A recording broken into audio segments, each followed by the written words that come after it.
आज हम बनाएंगे बहुत ही कम पैसों में बनने वाला इंस्टेंट सा खट्टा मीठा जादुई आम का अचार। इस अचार में हम गुठली का इस्तेमाल नहीं करेंगे और ये अचार स्पेशली हम इस्तेमाल करेंगे दाल चावल के लिए, मसर चावल के लिए या सिंपल बॉयल चावल के लिए या पराठे के लिए। गुठली तो हमने फेंकनी ही होती है, चाहे आप अचार बनाने से पहले उसको वेस्ट कर दो या अचार बनाने के बाद।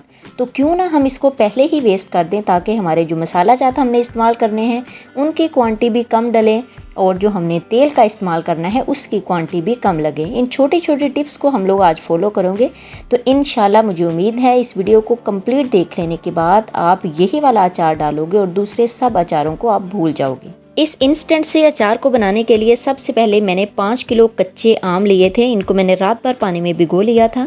भिगोने के बाद उसको आपने निकाल कर उनका छिलका अच्छे तरीके से खुश्क कर लेना है और फिर आपने इस तरह से इनके क्यूब्स में आपने कटिंग कर लेनी है। इसकी गुठली जो होगी उसको हमने वेस्ट कर देना है।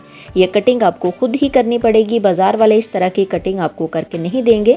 थोड़ा सा टाइम तो आपको लगेगा लेकिन ये टाइम आपको एक दफ़ा में ही लगेगा और पूरा साल आप इजीली अच्छे तरीके से इस अचार को खा सकोगे। तो देखें मैंने तकरीबन इसकी गुठली निकाल कर इसके जो ये वाले पीसीज हैं ये मेरे पास बचे हैं 3 किलो के करीब। इनको भी आपने अच्छे तरीके से एक दफ़ा धो लेना है। फिर किस कपड़े के ऊपर बिछाकर पंखे के नीचे आपने 1 घंटे के लिए इसको रख देना है ताकि इनके अंदर जितना भी पानी है वो सारा अच्छे तरीके से ड्राई हो जाए। इस बात का आपने खासा ख्याल रखना है कि इसको कट करने से पहले भी आपने धोना है, कट करने के बाद भी आपने अच्छे तरीके से वॉश करना है और फिर आपने धूप नहीं लगवानी, पंखे के नीचे रख कर इनको 1 घंटे के लिए फैला देना है। तो देखें ये अच्छे तरीके से अब खुश्क हो गए हैं। इसके ऊपर अब हम डालेंगे नमक। यहाँ पर मैं 6 टेबलस्पून नमक का इस्तेमाल कर रही हूँ। इसकी क्वांटिटी आप अपने हिसाब से कर लीजिएगा। और इसमें मैंने 3 चम्मच भर के हल्दी का इस्तेमाल किया है। हल्दी और नमक लगाकर हम अच्छे तरीके से इनको मिक्स कर देंगे। हल्दी और नमक मैंने इसलिए पहले लगाया है ताकि ये थोड़े से सॉफ्ट हो जाएं। तो इनका टेस्ट अगर हम हल्दी और नमक पहले लगा के रख देते हैं तो इसका टेस्ट बड़ा ही ज़बरदस्त आता है और ये इंस्टेंट सा अचार हमारा तैयार हो जाता है और जल्द ही खाने लायक भी हो जाता है।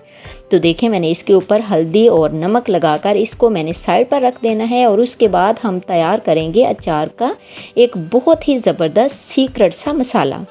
इस मसाले को तैयार करने के लिए मुझे चाहिए होगा एक फ्राइंग पैन और इसके अंदर हम डालेंगे खुशक धनिया। यहाँ पर मैंने 2 टेबलस्पून खुशक धनिया और 1 टेबलस्पून भर के ज़ीरे का इस्तेमाल किया है।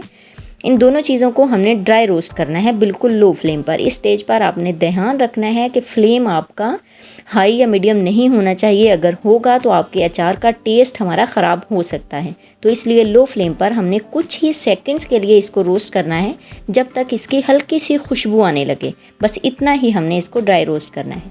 फिर उसके बाद हमने इसको हल्का सा पीस लेना है, मोटा मोटा दरदरा सा हम इसको पीसेंगे। इसके लिए आप कोई ब्लेंडर वगैरह का इस्तेमाल ना कीजिएगा या कोई ग्राइंडर का इस्तेमाल ना कीजिएगा। हम इस तरह कुंडी के अंदर ही इसको क्रश करेंगे तो इसका टेस्ट बड़ा ही ज़बरदस्त और प्रोमिनेंट होगा। तो देखिए मैंने मोटा मोटा सा इस खुशक धनिये और ज़ीरे को पीस कर तैयार कर लिया है। इसको हम रख देते हैं साइड पर।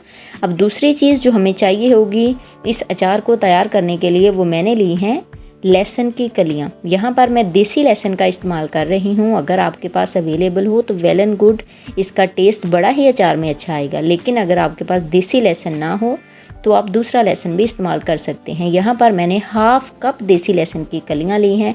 इनको भी हम इसी कुंडी के अंदर डालकर जिस तरह हमने खुशक धनिये और ज़ीरे को मोटा मोटा सा पीसा था इसी तरह हम लहसुन की कलियों को भी मोटा मोटा ही पीस लेंगे। इसका पेस्ट हम इस अचार में इस्तेमाल नहीं करेंगे, बस मोटा मोटा ही पीसेंगे ताकि इसकी लुक भी अच्छी आए और इसका टेस्ट भी अच्छा आए और बिल्कुल ऐसा ही टेस्ट हमें देगा जैसा बड़े बड़े ब्रांड्स में जो हम अचार इस्तेमाल करते हैं खाते हैं उसमें आता है। तो देखिए मैंने हल्का हल्का सा इसको दरदरा सा पीस लिया है।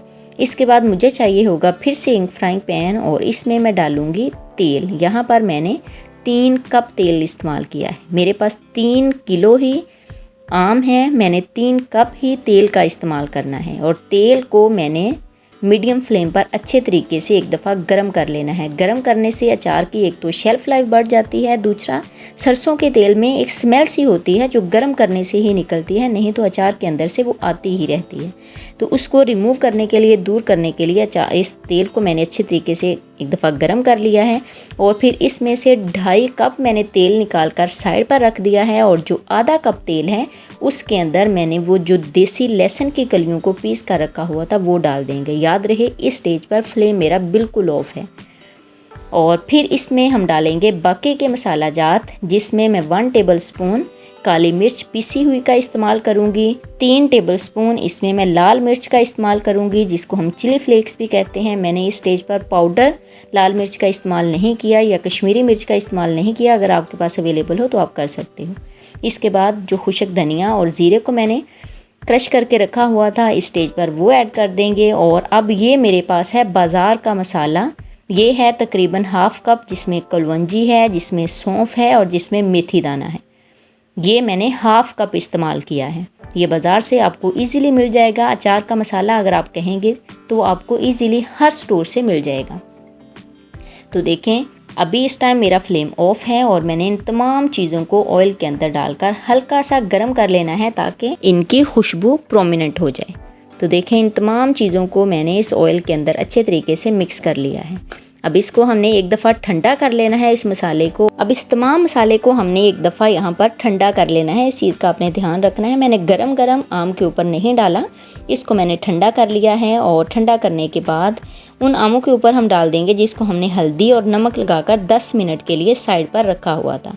अच्छे तरीके से हमने मिक्स कर देना है। इस टाइम इस अचार की खुशबू आप लोग यकीन करें इतनी ज़बरदस्त आ रही है कि जैसे बिल्कुल ये अचार हमारा खाने के लिए तैयार हो गया है। लेकिन 2 से 3 दिन ही लगेंगे, हमारा अचार खाने लायक हो जाएगा। बिल्कुल बड़ा ही ज़बरदस्त किस्म का बनकर तैयार होगा, क्योंकि इसमें जो हमने क्यूब्स डाले हैं वो बिल्कुल छोटे छोटे हैं और 2 से 3 दिन में वो तैयार हो जाते हैं। तो देखें मैंने इस मसाले को अच्छे तरीके से आम के ऊपर मिक्स कर दिया है, आम के ऊपर इसकी कोटिंग कर दी है। अब इसके ऊपर हम डालेंगे सिरका। यहाँ पर मैंने 1/2 कप विनेगर का इस्तेमाल किया है। वाइट विनेगर वही है जिसको हम खानों के लिए इस्तेमाल करते हैं, फ़िश वगैरह पे हम लगाते हैं, ये वही वाला सिरका मैंने इस्तेमाल किया है। 1/2 कप इस्तेमाल किया है। और इससे क्या होगा, इससे एक तो टेस्ट अच्छा आएगा ही आएगा, दूसरा ये जो हमारे आम हैं ये बहुत ज़्यादा सॉफ्ट नहीं होंगे, क्रंची क्रंची से रहेंगे।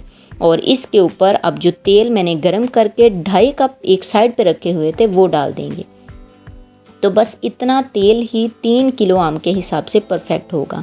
अब इसको आप कवर करके एक रात के लिए छोड़ देंगे, तो अगले दिन जब आप देखेंगे तो इसके आम सारे नीचे बैठ जाएंगे और ऑयल और सिरका जो हमने इस्तेमाल किया हुआ है वो इसके ऊपर आ जाएगा।